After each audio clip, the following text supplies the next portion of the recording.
Bab 140. Apakah telah menyakitimu? 4. Ketika handuk basah jatuh ke lantai, Diana panik. Ada apa? Melihat alis wanita itu yang sedikit berkerut, Alfred baru merespon, dia sepertinya menggunakan terlalu banyak tenaga. Ketika dia melonggarkan pergelangan tangannya, melihat lingkaran merah di lengan putihnya, alis dan matanya longgar, tenggorokannya kencang, dan dia berkata lagi, dan suaranya melembut tanpa sadar, apakah aku menyakitimu? Diana panik, dia menarik kembali tangannya, menarik napas dalam-dalam. Tidak apa-apa. Dia berkata, memikirkan reaksi lelaki itu barusan, dia tidak bisa menahan diri untuk bertanya, ada apa tadi, apakah aku terlalu menggunakan banyak tenaga? Alfred ragu-ragu sejenak, memikirkan perasaan barusan, hatinya tergelitik, tidak, tenagamu terlalu sedikit. Alfred berkata, dengan lembut menarik tangan kecilnya, melihat tanda merah yang belum pudar, dan tidak bisa menahan cemberut, tanpa menunggu Diana berbicara, dia mengulurkan tangan dan langsung memeluknya. Menghadapi pelukannya yang tiba-tiba, Diana tertegun, perlahan mengangkat tangannya dan memeluknya. Begitu dia mendongak, dia ingin bicara, tetapi siapa yang tahu yang banyak dan dekat itu jatuh, Diana terlalu sibuk, tubuhnya seperti tidak dapat bergerak, tetapi setiap kulit yang disentuh mati rasa. Alfred. Dia memanggil namanya dengan suara pelan, tetapi itu membuat Alfred bingung. Hari ini, aku takut tidak bisa. Alfred mendengar kata-kata itu, bergerak lamban, mendongak untuk melihatnya, tatapan mata menahan keinginan dengan jelas, meski begitu, dia masih dengan sabar bertanya, ada apa? Masa datang bulanku sudah dekat. Alfred mendengar kata-kata itu, alisnya sedikit menegang, berhenti selama setengah detik, lalu menundukkan kepalanya dan dahinya, baiklah, aku menurutimu. Diana tidak menduga bahwa dia akan dengan gampang setuju, tetapi jelas bahwa dia sudah merasakan bahwa dia. Diana mengetes dengan hati-hati, apakah kamu benar-benar bisa? Alfred sedikit mengerutkan alis, kenapa tidak bisa? Mengapa meremehkan kendali diriku? Diana segera mendengus, sebelum dia menjawab, dia dengan lembut didorong keluar, aku belum selesai membantumu mengusap. Alfred berbisik tanpa ragu, aku akan melakukannya sendiri, dan kamu jangan terkena air akhir-akhir ini. Diana mendengar kata-kata itu, hatinya hangat, tidak menduga Alfred begitu perhatian, mempertimbangkan perasaannya. Dia berjalan ke ruangan lemari, mengganti pakaian yang tidak sengaja jadi basah. Tepat setelah berganti, ponsel yang berada di samping tempat tidur di sampingnya bergetar beberapa kali. Diana mengambilnya dan melihatnya, adalah dari teman sekamarnya di sekolah menengah. Ini adalah kontak Jenny, mengapa aku tiba-tiba berpikir untuk mencarinya? Diana melihat berita itu, ragu-ragu sejenak, dan mengembalikan pesan, tidak ada hal kecil untuk ditanyakan padanya, terima kasih. Setelah menjawab pesan itu, dia menatap deretan angka di layar ponselnya. Kali ini dia mencari beberapa teman sekolah menengah atas baru dapat menanyakan kontak Jenny. Pagi berikutnya, Diana dan Alfred menghadiri pameran teknologi baru bersama-sama. Sudah hampir siang, pameran selesai, tidak bisa menghindari interaksi sosial. Penyelenggara adalah perusahaan teknologi yang berkembang dengan baik di kota H dalam beberapa tahun terakhir, juga telah bekerja sama dengan Pratama Jaya Group sebelumnya. Pratama Jaya Group memiliki pabrik sendiri yang berspesialisasi dalam komponen teknologi tinggi, secara alami banyak melakukan kerjasama. Presiden mereka Hartono berusia 30-an tahun, dengan inisiatif mengundang Alfred, Kusuma, dan beberapa manajer lain yang telah bekerja bersama untuk makan malam bersama di dalam ruangan private. Jarang, Presiden Alfred dan Wakil Presiden Kusuma datang bersama kali ini. Aku tersanjung, gelas pertama ini, aku harus menghormati Presiden Alfred dan Wakil Presiden Kusuma. Hartono berkata, dengan sendiri langsung menuangkan segelas penuh anggur, berdiri dan memberi isyarat kepada Alfred, minum anggur di gelas. Pelayan mengambil inisiatif untuk menambahkan anggur kepada Alfred dan Kusuma, maksudnya sangat jelas, tetapi Alfred sedikit mengerutkan alis dan menatap Hartono. Presdir Hartono Wang, maaf, aku takut tidak bisa meminum anggur ini. Minggu lalu saat berpartisipasi dalam kegiatan amal, aku terluka ketika mendaki gunung dan lukanya belum sembuh sepenuhnya. Hartono mendengar ini, ragu-ragu sejenak, dan akhirnya memandang Diana yang berada di sebelah Alfred dan tersenyum. Kalau begitu, Pak Alfred, kalau tidak sekretaris kamu yang meminumnya untukmu, juga untuk memberikanku muka. Begitu Hartono berbicara, raut wajah Alfred menjadi agak dingin, dia mendongak, menatap lurus ke arah Hartono, berhenti selama beberapa detik dan berkata dengan dingin, Presdir Hartono Wang, sepertinya seseorang harus minum gelas anggur ini baru bisa. Hartono tidak memperhatikan perubahan pada wajah Alfred, tersenyum dan memandang orang-orang di sekitarnya, sangat jarang bagi semua orang untuk berkumpul. Minum segelas bukanlah masalah besar. Hartono tersenyum, berkata, selain itu, asisten dan sekretaris biasa membantu menghentikan minum anggur. Raut wajah Alfred sedikit lebih dingin, dan ada hawa dingin di sekujur tubuhnya. Kusuma memperhatikan ada yang tidak beres, segera berkata. Presdir Hartono Wang, bagaimana jika begini? Aku meminumnya untuk Pak Alfred, gelas ini adalah bagi dia untuk menghormatimu.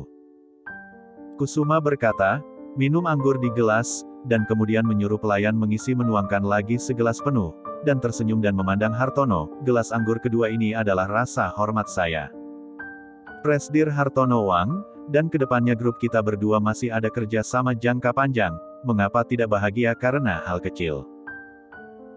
Hartono melihat bahwa Alfred sedang dalam suasana hati yang buruk, jadi dia hanya tersenyum, berkata, baiklah, ada seorang wakil Presiden Kusuma yang meminumnya untukmu, bolehlah, ayo, mari kita semua minum, yang tidak bisa minum anggur, ganti saja anggur dengan teh.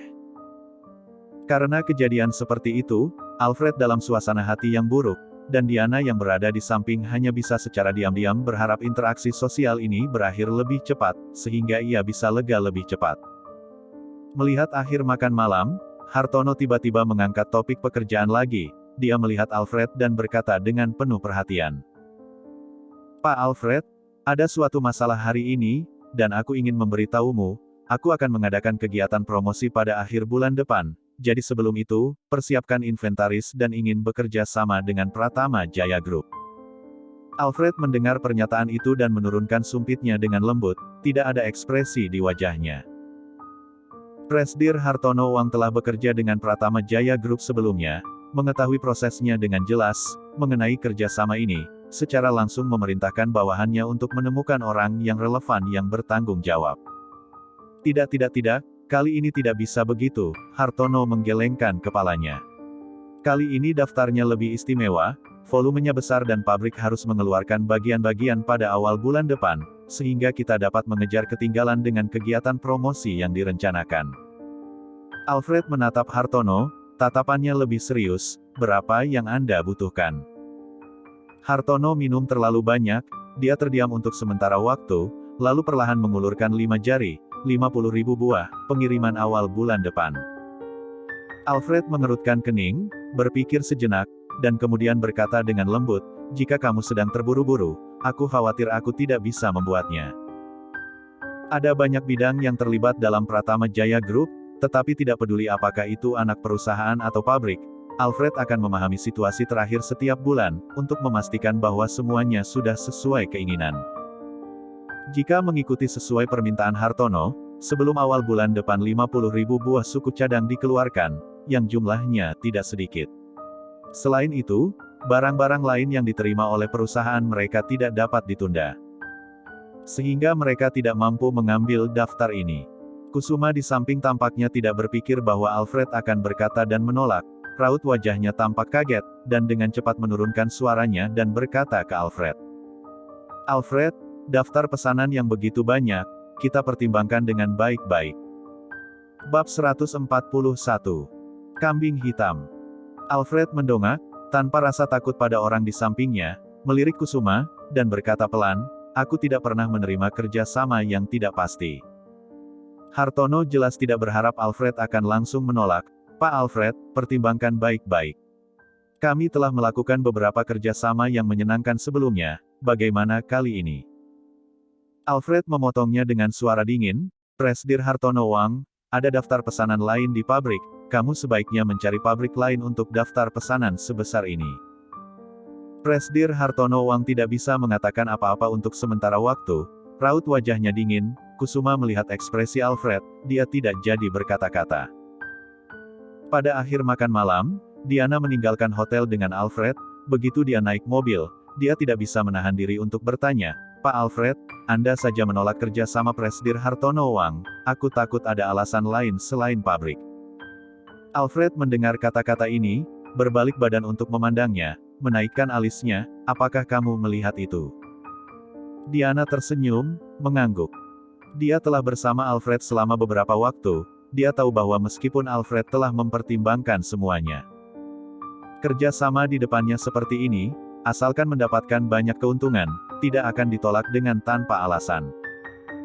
"Hari ini aku secara khusus meminta kamu untuk menunda pekerjaanmu di pagi hari untuk berpartisipasi dalam pameran teknologi barunya, untuk melihat produk-produk baru yang diluncurkan oleh perusahaan mereka. Tetapi ada masalah paten ilegal dalam produk-produk ini, dengan kata lain, mungkin ada masalah dalam produk mereka, meskipun ini tidak ada hubungannya dengan suku cadang perusahaan kita, lebih baik tidak bekerja sama untuk berjaga-jaga." Diana menyadari, tiba-tiba mengerti, tidak heran Alfred menolak daftar pesanan itu secara langsung, ternyata masih ada satu alasan itu. Alfred sedikit memalingkan kepalanya, memandangi wanita itu dengan tampak yang mengerti, tidak bisa menahan untuk tersenyum, dia berbalik, memerintahkan supir Rudy, "Pergi ke Sidoarjo." Diana mendengar ini, sedikit terkejut, "Bukankah kita baru saja makan malam? Apa yang kamu lakukan di Sidoarjo? Kamu yakin sudah kenyang?" Alfred mengangkat alis dan bertanya. Baru saja dia duduk di sebelahnya, dia tidak menggerakkan sumpitnya sepanjang makan malam, semua hidangan ada sedikit banyak cabai, dan dia melihat semuanya. Hati Diana hangat, dia tidak bisa menahan untuk tersenyum, ternyata, dia tahu semua tentang itu. Dengan wajah suram, melirik pada saat yang sama, Kusuma naik mobil. Audrey yang berada di sampingnya, berkata dengan dingin, "Daftar pesanan yang sudah di tangan pun tidak mau." Alfred ini, aku tidak tahu apa yang dia pikirkan sekarang. Audrey yang di sampingnya terdiam sesaat, dan berbicara dengan lembut, "Pak Kusuma, aku punya solusi." Kusuma heran, "Katakanlah." "Pak Alfred tidak mau mengambil proyek ini, tetapi Pak Jeff mungkin mau menerimanya. Aku mendengar bahwa dalam beberapa waktu ini, Pak Jeff sedang sibuk berinvestasi dalam film. Dan beberapa kerja sama di perusahaan telah hancur." Kusuma mendengar kata-kata itu, matanya bersinar, tidak bisa menahan untuk tersenyum. "Kamu benar, biarkan Jeff yang menjadi kambing hitam, takutnya itu lebih cocok." Dia berkata, berbalik untuk melihat Audrey, "Hubungi Jeff, buat janji, aku ingin bertemu dengannya." Audrey mengangguk, "Baiklah." Pagi berikutnya, Alfred baru saja menyelesaikan rapat departemen, menerima telepon dari ayah. "Halo, Ayah, ada apa?" "Jeff baru saja mengambil sebuah daftar pesanan, apakah kamu tahu?" "Daftar pesanan apa?" "Dia tidak melaporkannya kepadaku." Alfred membalik-balik laporan yang baru saja dikirim hari ini, tidak ada laporan Jeff. "Sebuah pesanan suku cadang, aku mendengar dia mengatakan itu hari ini." Alfred mendengar itu, mengerutkan kening, "Aku baru saja bertemu dengan presiden perusahaan mereka kemarin, menolak daftar pesanan ini, volume daftar pesanan ini tidak kecil, dan lagi pula waktunya mendesak, aku takut pabrik tidak akan sempat." Jeff telah memberitahuku semua hal ini, tetapi dia telah bernegosiasi dengan Presidir Hartono Wang dari grup Majestic, berikan 1 minggu lagi, kurasa itu tidak beda jauh, tidak apa-apa lagi karena dia telah menerimanya. Dia tahu bahwa kamu telah menolak daftar pesanan kemarin, jadi dia tidak berani bertanya padamu secara langsung. Jadi dia biarkan aku memberitahumu." Suara Alfred meninggi, "Ayah, aku tidak menerimanya karena aku punya pertimbangan sendiri. Bagaimana jika ada yang masalah dengan daftar pesanan ini?" Ayah dengan lembut menyarankan, "Sudah-sudah, dia tidak memiliki kerja sama baru-baru ini, dia mengeluh di rumah setiap hari, biarkan dia melakukan sesuatu."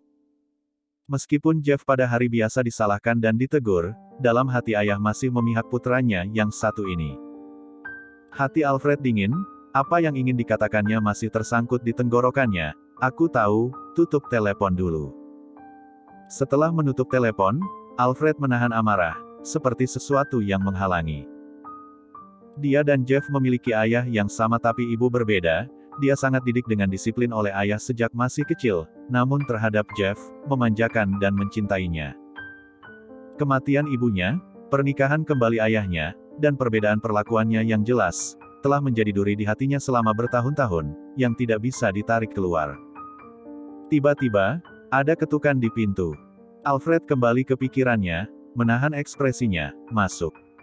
Diana datang membawa dokumen.